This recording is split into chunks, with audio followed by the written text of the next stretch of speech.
ایک مرتبہ ایک علی مرزا کا فین مل گیا، اس سے میری ملاقات ہوئی، بات چیت ہوئی، تو دیکھا کہ وہ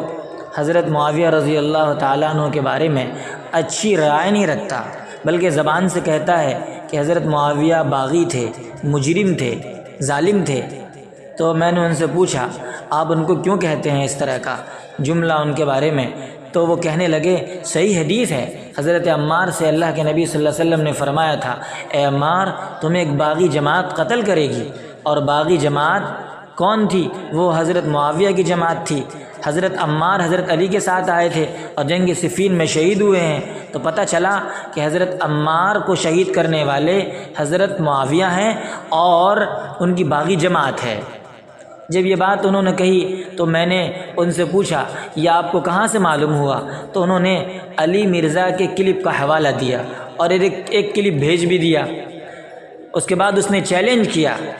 کہ آج تک بڑے بڑے علماء نے اس کلپ کا جواب نہیں دیا ہے، 2007 سے لے کر بڑے بڑے علماء حیران ہیں، پریشان ہیں، لیکن اس شخص کے کلپ کا جواب نہیں بن پڑا۔ چنانچہ میں نے وہ کلپ پورا سنا اور سننے کے بعد 16-17 صفحات میں نے اس کے جواب لکھے، اور جواب لکھنے کے بعد میں نے اسے ارسال کیا۔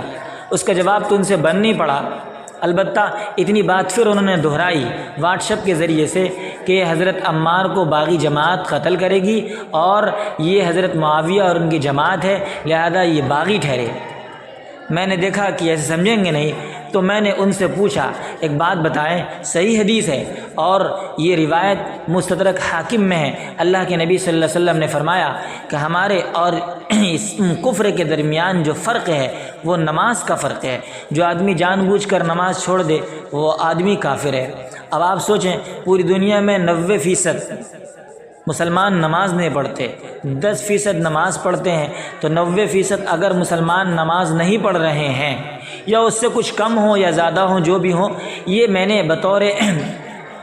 رائے کی، اپنی غالب گمان کی میں نے یہ بات کہی کہ اتنی بڑی تعداد مسلمانوں کی نماز نہیں پڑھ رہی ہے اور صحیح حدیث ہے، تو صحیح حدیث کے پیش نظر کیا آپ اتنے تمام مسلمانوں کو کافر کہتے ہیں؟ پھر میں نے ان سے پوچھا اچھا یہ بتائیں خود آپ کے ددیال میں، آپ کے ننیال میں کتنے ایسے ہوں گے جو نماز نہیں پڑھتے ہوں گے، جان بوجھ کر چھوڑتے ہوں گے، خود آپ کے سالہ نماز نہیں پڑھتے ہیں، تو آپ کا کیا خیال ہے؟ کیا آپ نے اس صحیح حدیث کی بنا پر کبھی اپنے سالہ کو کہا کہ تم کافر ہو، تم کافر ہو، اور کافر کی رٹ لگائی؟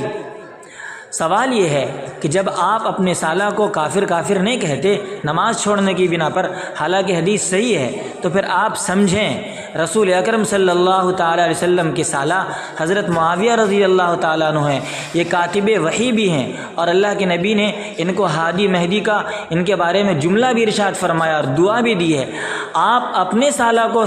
حدیث صحیح کی بنا پر کافر نہیں کہتے، تو پھر آپ کا سالہ کیا نبی اکرم صلی اللہ علیہ وسلم کے سالے سے مرتبے میں بڑھا ہوا ہے؟ کیا حضرت معاویہ رضی اللہ تعالیٰ عنہ نبی اکرم صلی اللہ علیہ وسلم کے سالے کا مقام آپ کے سالے سے گھٹا ہوا ہے؟ جب میں نے ان کو یہ جملہ کہا اور لکھ کر بھیجا، ان سے جواب نہیں بن پڑا، چنانچہ انہوں نے میرا نمبر بلاک کر دیا اور کہا آپ سے اب گفتگو کرنے کا ارادہ نہیں ہے۔ چنانچہ کچھ دنوں کے بعد معلوم ہوا کہ اس آدمی کو برین کینسر ہو گیا اور وہ مر گیا۔